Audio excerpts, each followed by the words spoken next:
بسم الله الرحمن الرحيم. الحمد لله رب العالمين، وبه نستعين، والصلاة والسلام على إمام غر الميامين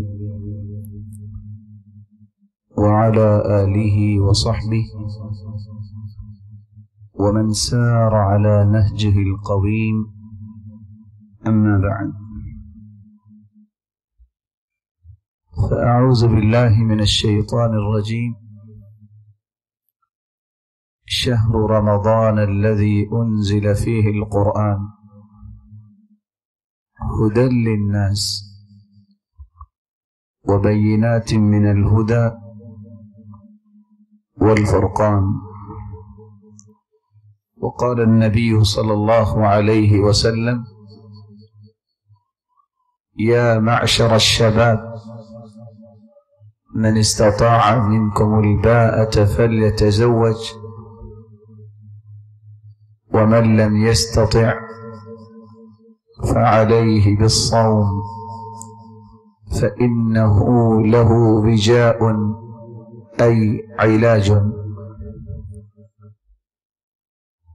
میرے انتہائی محترم، مکرم اور محتشم بزرگوں، بھائی اور بہنوں،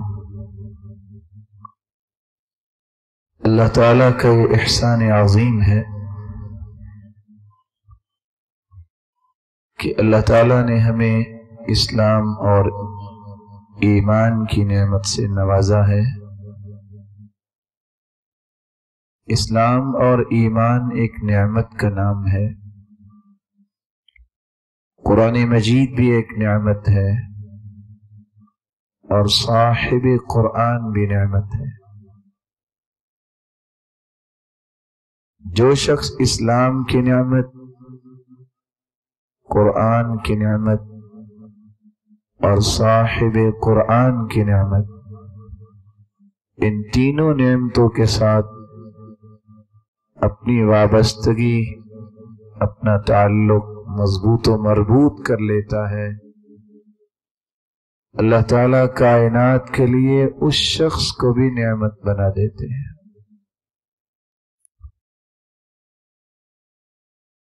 ہر مہینہ، ہر دن اور رات یہ اللہ کی بنائی ہوئی ہے۔ جس طرح تاجروں کی تجارت کو فروغ دینے کے لیے کچھ موسم خاص کیے جاتے ہیں، کچھ اوقات کا تعین کیا جاتا ہے، اللہ تعالیٰ نے ایمان کی تجارت کو فروغ دینے کے لیے مسلمانوں کے لیے سب سے خوبصورت وقت، سب سے قیمتی ایام رمضان المبارک کے ایام بنائے ہیں۔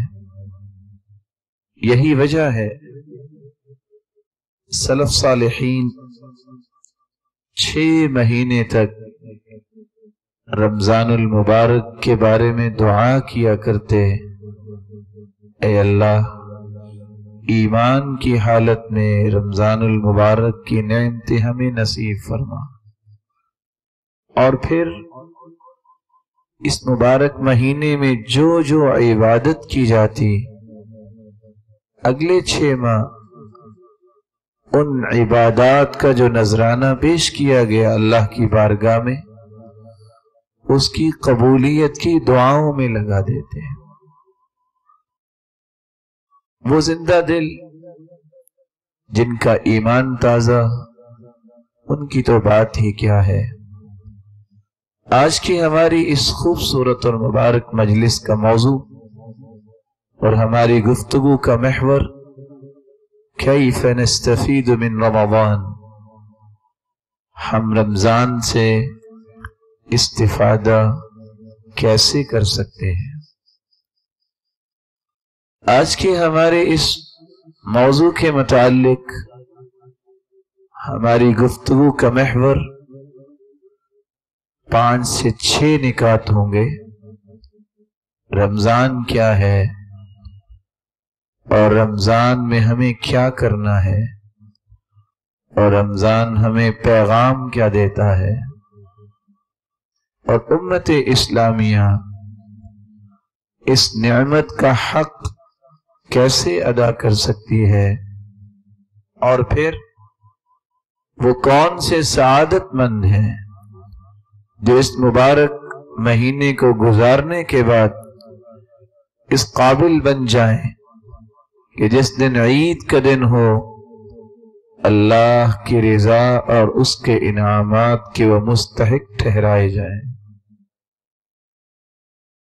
تو آئیے کیف نستفید من رمضان، ہم رمضان سے فائدہ کیسے لے سکتے ہیں۔ رمضان المبارک یہ وہ مہینہ ہے تمام مہینوں میں سے اللہ تعالیٰ نے جس مہینے کو پسند فرمایا، اور قرآن مجید کا نزول اسی مہینے میں ہوا۔ شہر رمضان الذی انزل فیہ القرآن، رمضان المبارک یہ وہ مبارک مہینہ ہے جس میں اللہ نے اپنی حقیقی کلام کو دنیا کے لیے دستور حیات بنا کر اتارا۔ یہ ایک الگ بات ہے کہ جب قرآن و سنت کی رہنمائی مسلمان نہیں لیتا تو پھر یہ کہتا بھی نظر آتا ہے کہ قرآن تو شعبان میں اترا تھا، حالانکہ قرآن کی آیت کتنی واضح ہے۔ بلا شبہ وہ بھی آیت ہی پیش کرتا ہے مسلمان، اور یہ کہتا نظر آتا ہے اِنَّا أَنزَلْنَاهُ فِي لَيْلَةٍ مُبَارَكَةٍ، برکت والی رات میں ہم نے قرآن کو نازل کیا ہے، اور اس کی تفسیر کرتے ہوئے کہ وہ برکت والی رات 15 شعبان کی رات ہے۔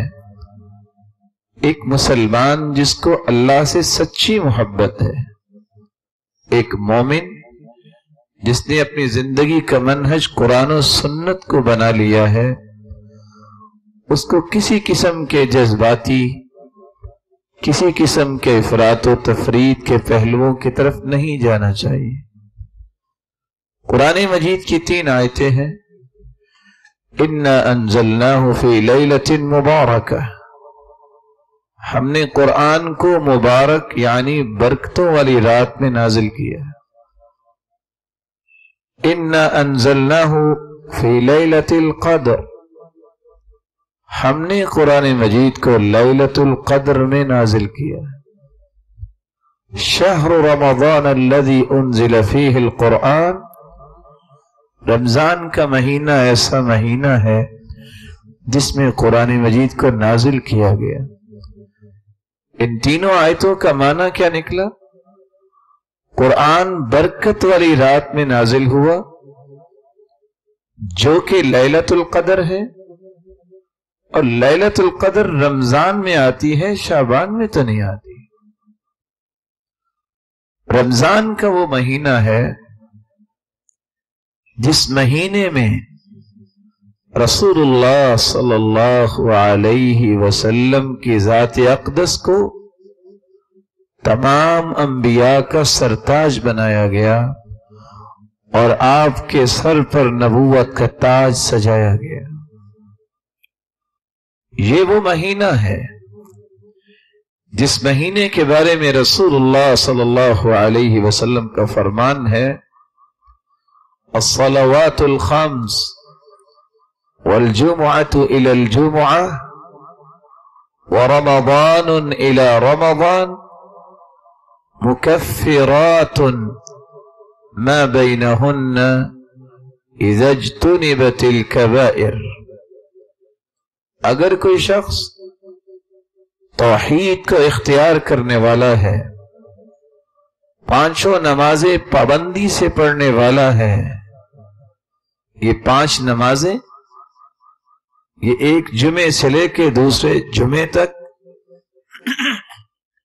جو بھی اس سے کمی کوتاہی ہوتی ہے، وَرَمَضَانٌ إِلَى رَمَضَان، ایک رمضان کے روزے انسان رکھتا ہے اور اللہ تعالیٰ نے اس کو اور نعمت سے نوازا کہ اگلا رمضان بھی اس کو نصیب ہو گیا، اس رمضان میں بھی اس نے پورے روزے رکھے، تو 2 رمضانوں کے درمیان جو انسان سے غلطی کوتاہی ہوتی ہے اللہ تعالیٰ ان 30 یا 29 روزوں کو سارے گناہوں کا کفارہ بنا دیتے ہیں۔ رسول اللہ صلی اللہ علیہ وسلم نے اس رمضان کے بارے میں چوتھی بات مسلمانوں کو یہ سمجھائی، یہ ایسا بابرکت مہینہ ہے، اذا جاء رمضان، جب رمضان کا مہینہ آ جاتا ہے، فتحت ابواب الجنہ، جنت کے دروازے کھول دیے جاتے ہیں، وغلقت ابواب النیران، اور جہنم کے دروازے بند کر دیے جاتے ہیں۔ اور رسول اللہ صلی اللہ علیہ وسلم نے فرمایا وَسُلْسِلَةِ الشَّيَاطِينِ، اور شیطانوں کو کڑیاں ڈال دی جاتی ہیں۔ بہت سارے لوگ سوال کرتے بھی ہیں اور سمجھنا بھی چاہیے کہ جب جنت کے دروازے کھول دیے جاتے ہیں، جہنم کے دروازے بند کر دیے جاتے ہیں، اور شیطانوں کو قیدی بنا دیا جاتا ہے، ان کو قید کر دیا جاتا ہے، تو پھر برائی کیسے ہوتی ہے؟ اصل بات یہ ہے، شیطان 2 قسم کے ہیں، شیاطین الانس والجن۔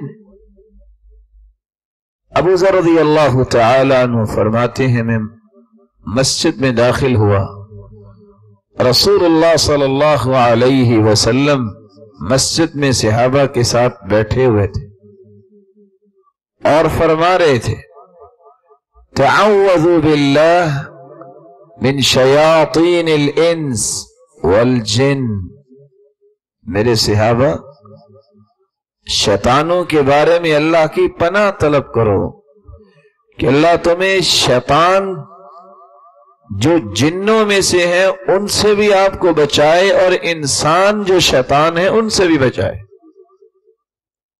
ابو ذر رضی اللہ تعالی عنہ فرماتے ہیں یا رسول اللہ صلی اللہ علیہ وسلم اول الانس شیاطین، کیا انسانوں میں سے بھی کوئی شیطان ہوتا ہے؟ کہا ابو ذر آپ نے قرآن نہیں پڑھا؟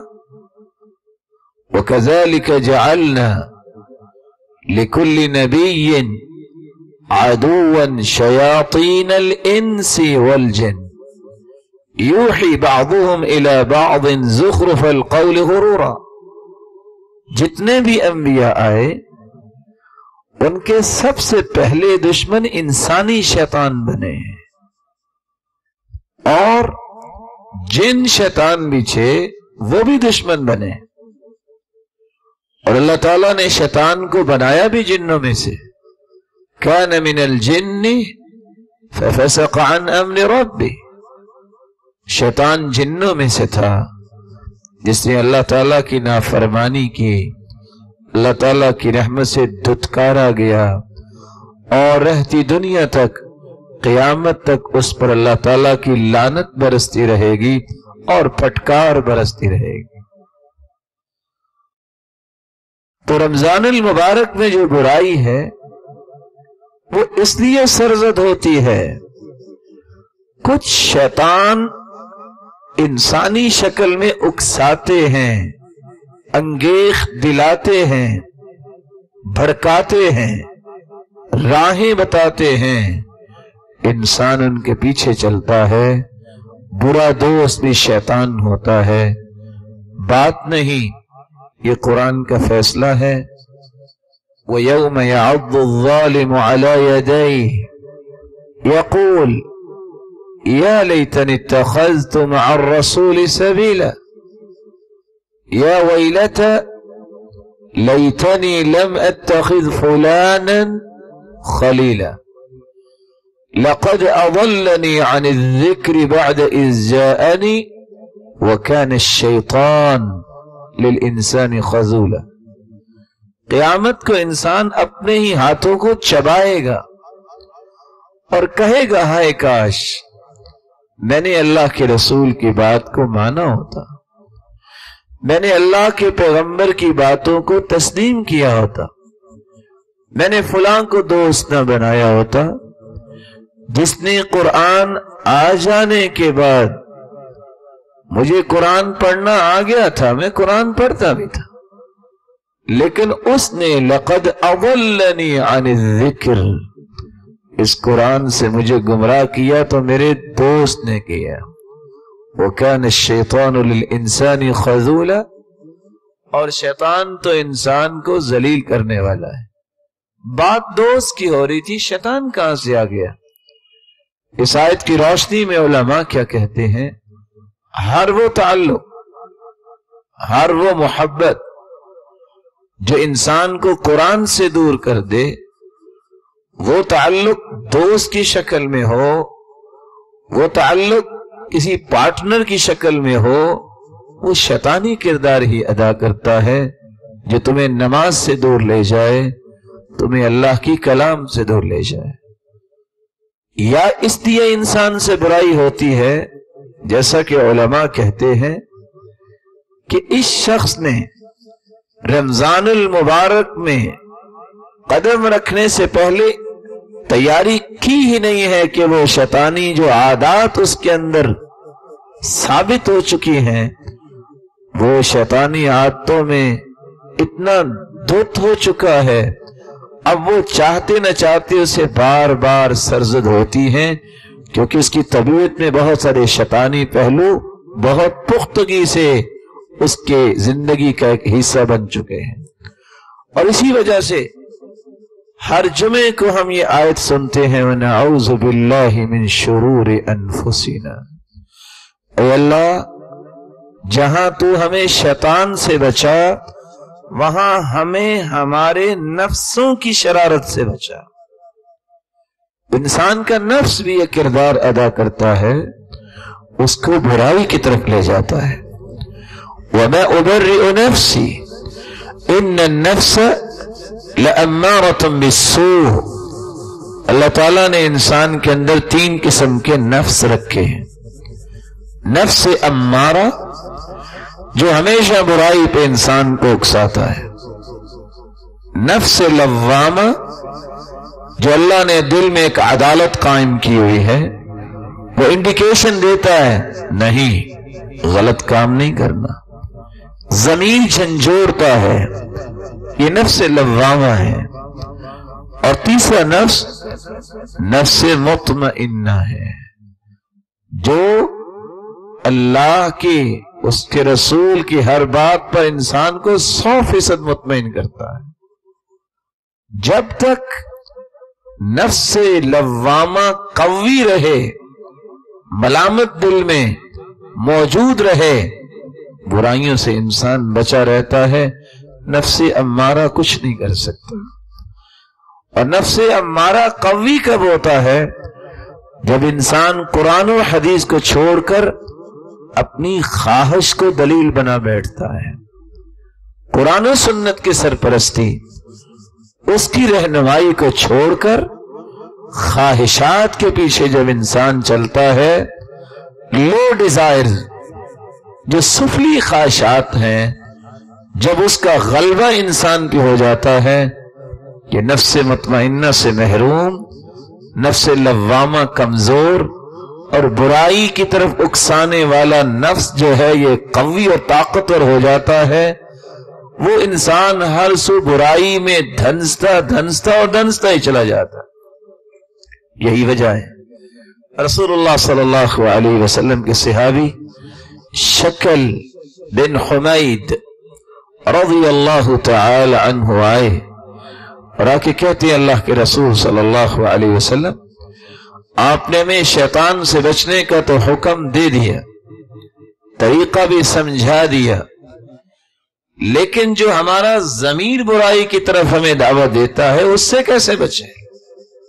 ہماری اپنی بھی تو خواہشیں ہیں، وہ ہمیں غلط کی چیز کی طرف لے جائیں تو پھر کیا کریں؟ آپ نے بڑی اپنائیت کے ساتھ، محبت کے ساتھ اس صحابی کا ہاتھ پکڑا اور کہا میرے صحابی تم یہ دعا پڑھ لیا کرو، اللہم انی اعوذ بک من شر سمعی، اے اللہ مجھے میری سماعت کی شر سے محفوظ کر دے۔ سماعت کی شر، غیبت سننا، گانے سننا، اللہ اور اس کے رسول اور علم اور اہل علم کے خلاف گفتگو سننا، یہ بہت بڑا مسئلہ ہے۔ ان کانوں کی حفاظت بہت ضروری ہے۔ اللہم انی اعوذ بک من شر سمعی، اللہ میرے کانوں کی شرارت سے مجھے بچا، ومن شر بصری، میری آنکھوں کی شرارت سے مجھے بچا، میں حرام چیز کو نہ دیکھوں، ومن شر لسانی، اللہ میری زبان کی شر سے مجھے بچا، میں زبان سے اچھی بات بولوں، ومن شر قلبی، میرے دل کی شر سے مجھے بچا، جس میں ارادے غلط ہوں، نیتیں فاسد ہوں، نیتوں کے اندر اللہ کی رضا نہ ہو، اللہ کی خوشنودی نہ ہو، ومن شر منی، اللہ تو نے مجھے طاقت سے نوازا ہے لیکن اس قوت باہ کی شر سے مجھے بچا، یہ مجھے کہیں بے راروی کا شکار نہ کر دے، مجھے صراط مستقیم سے دور نہ کر دے۔ تو رسول اللہ صلی اللہ علیہ وسلم نے یہ طریقہ بتایا جس سے انسان برائیوں سے بچ سکتا ہے۔ پھر سنیے، شیطانوں کو اگر باندھ دیا جاتا ہے تو برائیاں کیوں ہوتی ہیں؟ رمضان میں جو عادات انسانوں کی بن چکی ہوتی ہیں، ان عادات کو روکنے کے لیے اصول و ضوابط رمضان سے پہلے سلف صالحین کی طرح تیاری نہیں کی ہوتی۔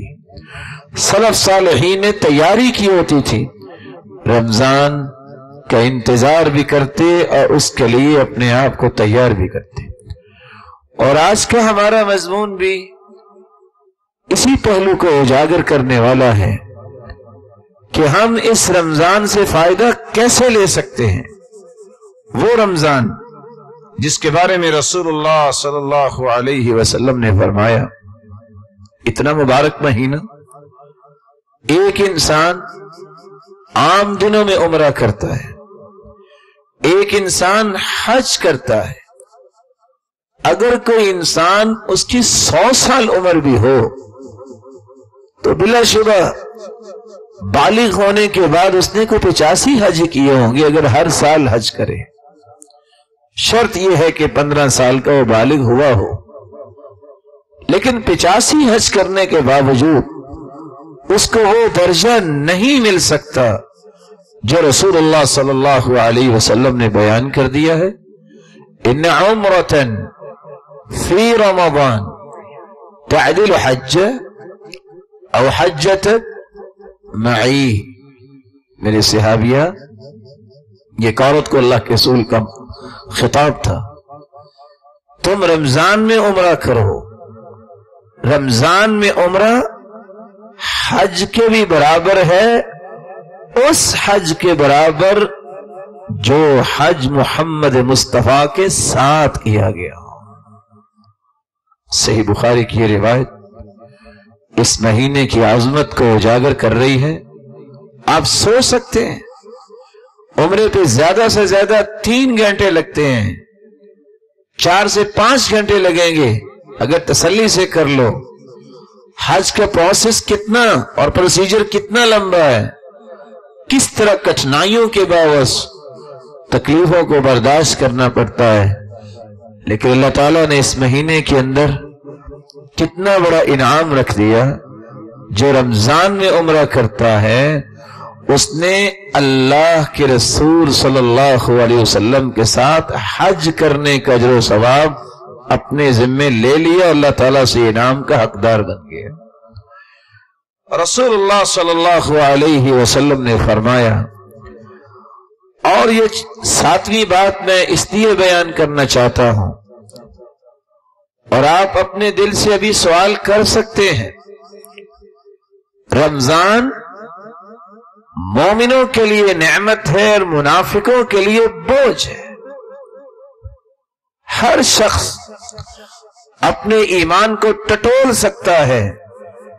کتنے لوگ رمضان کا نام سنتے ہیں، خوشی اور کی لہر ان کے جسم میں دوڑ جاتی ہے، اور کتنے لوگ ایسے ہوں گے، اللہ تعالیٰ اگر ایسے ہیں تو ان کو ہدایت دے دے کہ رمضان کا نام سن کے ان کے اوپر کیسی افسردگی چھا جاتی ہے، اور رمضان کے مہینے میں وہ کہتے ہیں کہ کتنی جلدی ہو رمضان ختم ہو۔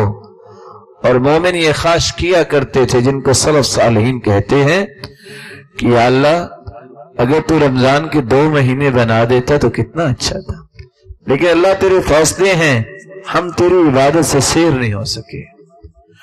رسول اکرم صلی اللہ علیہ وسلم نے فرمایا اضلکم شہرکم هذا بمحلوف رسول الله صلی اللہ علیہ وسلم ما مر على المسلمين شهر هو خير لهم منه ولا يأتي على المنافقين شهر شر لهم منه۔ 12 مہینوں میں سب سے زیادہ خوشی کا مہینہ مومنوں کے لیے وہ رمضان کا ہوتا ہے، اور منافقوں کے لیے رمضان المبارک کا مہینہ سب سے زیادہ افسردگی کا ہوتا ہے۔ نہ کھل کے یہ کھا سکتے ہیں، نہ کھل کے یہ اپنی خواہشیں پوری کر سکتے ہیں، بوجھ ان پہ ہوتا ہے، روزہ بھی بوجھ، نماز بھی بوجھ، اور اللہ معاف فرمائے رات کا قیام بھی بوجھ۔ اور حالت یہ ہے کہ منافقوں کے بارے میں حدیث کے الفاظ ہیں اثقل الصلوات ان اثقل الصلوات علی المنافقین صلاة الفجر وصلاة العشاء۔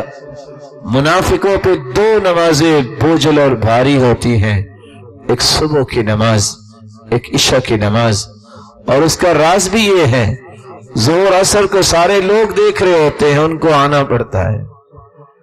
یہ وہ 2 نمازیں ہیں، اندھیرے میں پڑھی جاتی ہیں، وہ کہتے ہیں نہ بھی جائیں گے، کون کو دیکھ رہا ہے، چونکہ ان کے اندر ایمان کی تازگی نہیں ہوتی۔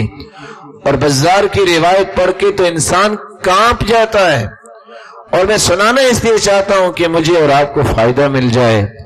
الذین تثاقلت رؤوسهم عن الصلاة، صبح کے وقت اور عشاء کی نماز کے وقت جس کا سر بھاری ہو جائے، یہ منافق ہونے کی نشانی ہے۔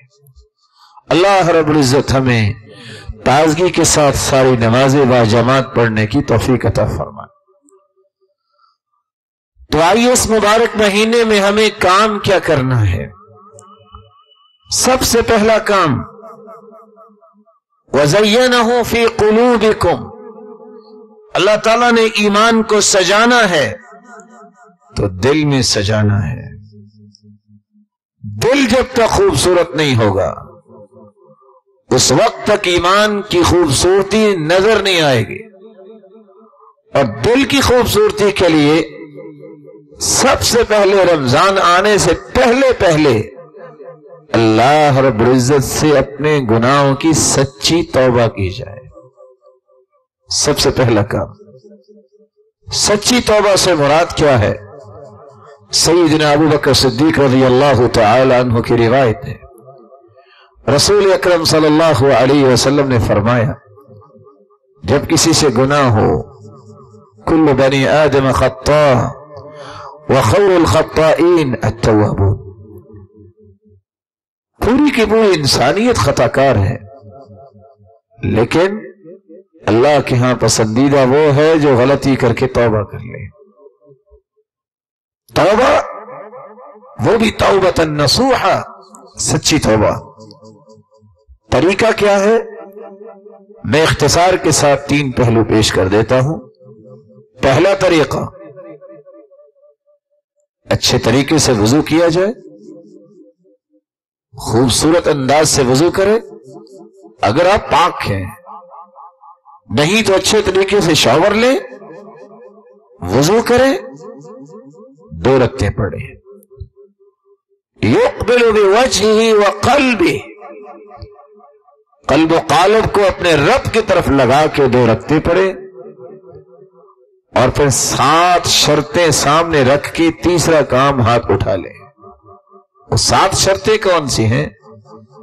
اللہ کی رضا کے لیے توبہ کریں۔ یہاں رکیے، میں کیا کہنا چاہ رہا ہوں، ہم بسا اوقات توبہ اس لیے کرتے ہیں کہ مصیبت آ گئی ہے، ہم بسا اوقات ہاتھ لوگوں کے سامنے اس لیے اٹھا رہے ہوتے ہیں، اور کچھ لوگ رو بھی رہے ہوتے ہیں کہ لوگ دیکھیں بڑا متقی ہے۔ جب تک اللہ کی رضا، اللہ کی خوشنودی مقصود نہیں ہوگی، توبہ قبول نہیں ہوگی۔ ان اللہ لا يقبل من العمل الا ما كان له خالصا وابتغي به وجهه، اللہ رب العزت صرف وہی عمل شرف قبولیت سے نوازتے ہیں جو خالص اللہ کے لیے کیا گیا، اللہ کی رضا کے لیے توبہ کرے۔ دوسری بات، الاقلاع عن الذنب، جس گناہ سے توبہ کر رہے ہیں اس گناہ کو چھوڑ دیجئے۔ اگر توبہ بھی ہو، گناہ پھر بھی جاری رہے، یہ توبہ نہیں ہوتی۔ ایک شخص نے توبہ کی ہے، میں نے جھوٹ نہیں بولنا، جھوٹ جاری ہے، توبہ نہیں ہے۔ اس لیے فضیل ابن عیاض رحمت اللہ علیہ فرمایا کرتے تھے، الاستغفار بلا اقلاع عن الذنب توبۃ الکذابین، جو لوگ گناہ کو ترک نہیں کرتے اور توبہ توبہ ان کی زبان پہ ہوتی ہے، یہ جھوٹے لوگوں کی توبہ ہے۔ مبارک چہروں، روشن ضمیروں، یہ نکتہ بڑا مہم ہے۔ ایک شخص رمضان کی رونقیں اپنے دامن میں جمع کرنا چاہتا ہے، اسے توبہ کرنی ہے، میں جھوٹ نہیں بولوں گا، میں غیبت نہیں کروں گا، میں دھوکہ نہیں دوں گا، نہ دنیا کو، نہ اپنے رب کو، نہ مسلمانوں کو، میں آج کے بعد نماز نہیں چھوڑوں گا، میں کسی کو تکلیف نہیں دوں گا۔ جب تک وہ گناہ چھوڑتا نہیں، توبہ قبول نہیں ہوتی۔ ایک میرا پیارا بھائی بھول کے ان مبارک بالوں کو اتار چکا ہے چہرے سے، بھول گیا، وہ 2 گھنٹے بیٹھ کے بھی ہاتھ اٹھائے رکھے کہ میرے گناہ اللہ معاف کر دے، اور ہر روز اٹھ کے ان مبارک بالوں کو کاٹ کے اس نالی میں جہاں بول و براز جاتا وہاں پھینکے، اس کی کیا توبہ ہے؟ الاستغفار بلا اقلاع عن الذنب توبۃ الکذابین، یہ جھوٹے لوگوں کی توبہ ہے فضیل ابن عیاض کے قول کے مطابق۔ اور اس لیے سلف کہاں کرتے تھے، استغفارنا يحتاج الى استغفار الذي يصادف القلب، ہمارا استغفر اللہ بھی کسی استغفر اللہ کا محتاج ہے۔ کیسے استغفر اللہ کا محتاج ہے؟ جو زبان سے نکلے اور اس کا اثر دل تک پہنچے، میں نے توبہ کر لی ہے، اب یہ گناہ نہیں ہوگا۔ تیسری نشانی الاعتراف، جب تک وہ اللہ کے سامنے اقرار نہیں کرتا، اعتراف نہیں کرتا، میرے مالک میری کوتاہی ہے، میری کمی ہے، میں بھول گیا۔ ان العبد اذا اعترف ثم تاب تاب اللہ علیہ، بندہ جب اللہ کے سامنے اعتراف و اقرار کر لیتا ہے، اللہ اس پہ اسے معاف کر دیتے ہیں۔ ڈٹائی اختیار کرنے والا مظاہر جو ہوتا ہے، گناہ بھی کرے اور اس پہ آرگیو بھی کرے اور لوگوں کے سامنے فخر بھی کرے، اس کی معافی نہیں ہوتی. حدیث کے الفاظ ہے کل امتی معافی الا المجاہرین. ہر شخص کو اللہ معاف کر دیں گے، مجاہر کو معاف نہیں کریں گے. اللہ کے رسول مجاہر کیا ہے؟ قال ان من الجہار، مجاہر یہ ہے کہ رات کی تاریکی میں اس نے گناہ کیا، وقد بات یسترہ ربہ ثم یصبح یکشف ستر اللہ. گناہ کیا کسی کو پتہ ہی نہیں، اللہ سے معافی مانگے گا، اللہ معاف کر دے گا. لیکن مجاہر صبح اٹھتا ہے، جو اللہ نے رحمت کی چادر ڈالی ہوئی ہے کسی کو پتہ نہیں، خود بول کے کہتا ہے کہ میں نے یہ گناہ کیا. ایسے بندے کی معافی نہیں ہوتی. اس لیے تیسری بات اعتراف اللہ کے سامنے کرے. چوتھی بات الندم، اللہ کے سامنے شرمندہ ہو جائے، شرمندگی کا احساس اس کے اندر آئے. اے اللہ میں نادم ہوں، مجھ سے یہ گناہ ہو گیا. صحیح بخاری کی روایت ہے، رسول اللہ صلی اللہ علیہ وسلم نے فرمایا یا عائشہ ان الممت بذنب فتوبی واستغفری فإن التوبة من الذنب الندم والاستغفار.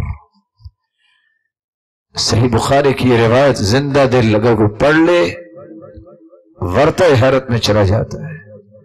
نبوت کی زبان بول رہی ہے اس ہستی کے بارے میں کہ اللہ کے رسول غیب تو نہیں جانتے تھے. کہ عائشہ اگر تجھ سے غلطی کوئی ہوگی ہے تو تم اللہ کے سامنے شرمندہ ہو جاؤ، اللہ تمہیں معاف کر دیں گے. سوچنے کی بات ہے، اللہ کے رسول صلی اللہ علیہ وسلم جو پوری کائنات سے اعلی ارفع اور اسما ہستی ہے، ان کے پاس بھی غیب کا علم نہیں ہے. اگر غیب کا علم ہوتا تو کوئی اپنی بیوی کو کہتا ہے؟ دنیا کے اندر بھی یہ وہ وقت تھا، اوس اور خزرج کے سرداروں سے بھی اللہ کے رسول نے کہا فلاں نے مجھے تکلیف دی ہے، تہمت لگائی ہے میری پاک دامن بیوی پر. مسئلہ حل نہیں ہوا، وہ آپس میں مڈبھیڑ ہونے لگے. آپ نے اپنے سیکرٹری اسامہ سے بھی پوچھا، مسئلہ حل نہیں ہوا. علی المرتضی سے مشورہ کیا، مسئلہ حل نہیں ہوا. آپ نے حتیٰ کہ لونڈی سے پوچھا، مسئلہ پھر بھی حل نہیں ہوا. لونڈی نے اتنا ہی کہا تھا عمر چھوٹی ہے، بہت پاکیزہ عورت ہے، بس اوقات نیند آ جاتی ہے تو آٹا بکری کھا جاتی ہے، لیکن میں نے آج تک اس ہستی پہ کوئی عیب نہیں دیکھا.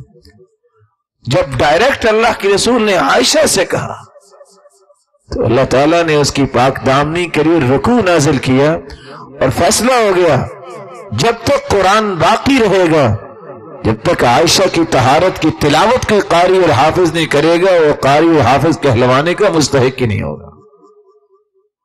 اس لیے اللہ کے رسول نے فرمایا تھا توبہ شرمندگی کا نام ہے. چوتھا کام، شرمندہ ہو کس کے سامنے؟ اپنے رب کے سامنے. نادم ہو، پریشان ہو میں کیا کر بیٹھا. اور یاد رکھنا ہر انسان سے غلطی کی گنجائش ممکن ہے، ہر انسان سے ہو سکتی، کوئی غلطی سے مبرہ نہیں. اللہ تعالیٰ نے فرشتوں کو غلطی سے مبرہ بنایا ہے. لا یعصون اللہ ما امرہم.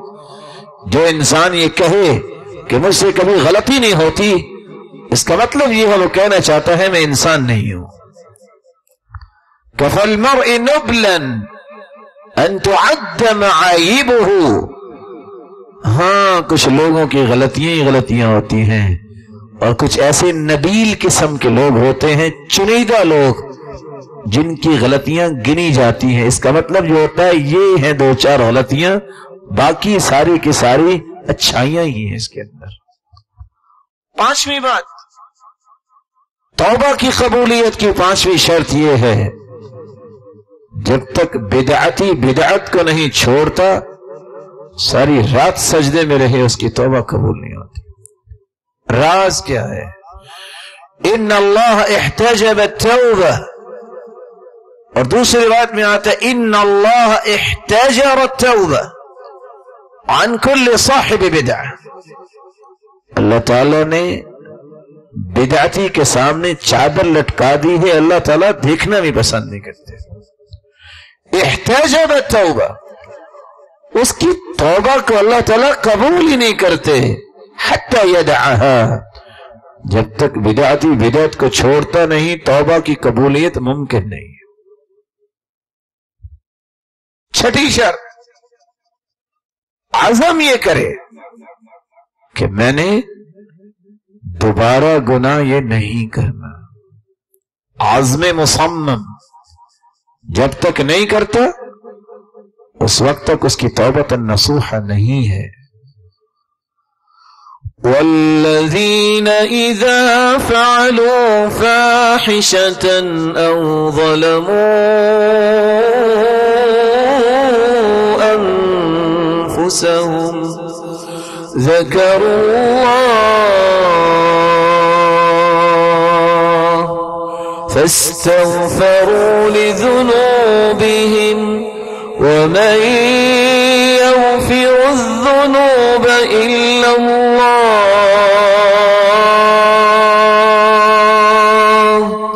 ولم يصروا على ما فعلوا وهم يعلمون.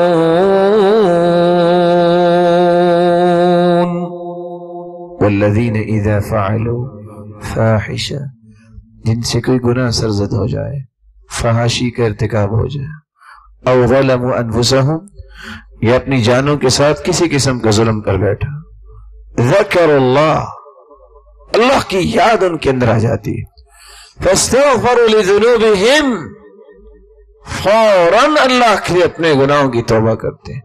ومن یغفر الذنوب الا اللہ، اور ان کے دل میں یقین ہے کہ اللہ کے علاوہ کوئی بخشنے والا نہیں. ولم یصروا، اصرار نہیں کرتے، پھر بار بار گناہ نہیں کرتے، بلکہ اقرار کرتے ہیں اللہ ہم سے گناہ ہو گیا. دوبارہ کرنے کا، دوبارہ نہ کرنے کا عزم کرتے ہیں، اللہ دوبارہ نہیں ہوگا. ولم یصروا علی ما فعلوا وهم یعلمون. ساتویں شرط، سچی توبہ موت کی غرغراہٹ سے پہلے پہلے ہوتی ہے.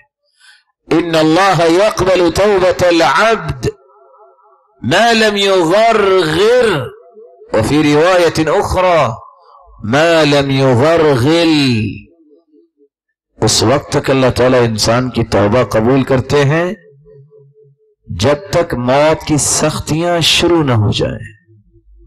عاین الملک، فرشتہ جب نظر آ جائے، والتفت الساق بالساق، پنڈلی پہ پنڈلی چڑھ جائے، وَإِذَا بَلَغَتِ الْحُلْقُومِ، جب روح ہنسلی تک پہنچ جائے پھر توبہ قبول نہیں ہوتی.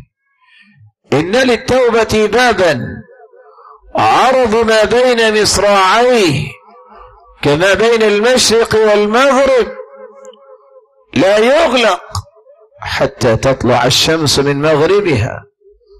اللہ تعالیٰ نے توبہ کا ایک دروازہ رکھا ہے، اس کی دہلیز، اس دروازے کی چوڑائی اتنی ہے جتنا مشرق و مغرب کا فاصلہ ہے. یہ بند نہیں ہوگا اس دن تک جس دن قیامت آئے گی، اس سے پہلے یہ دروازہ کھلا ہے. وَمَن مَاتَ فَقَدْ قَامَتْ قِيَامَتُهُ، جو مر جاتا ہے اس کی قیامت تو اسی دن قائم ہو جاتی ہے. ساتویں شرط، جب تک وہ صحت و عافیت اور موت کی سختیوں سے پہلے توبہ نہیں کرتا توبہ قبول نہیں ہوتی.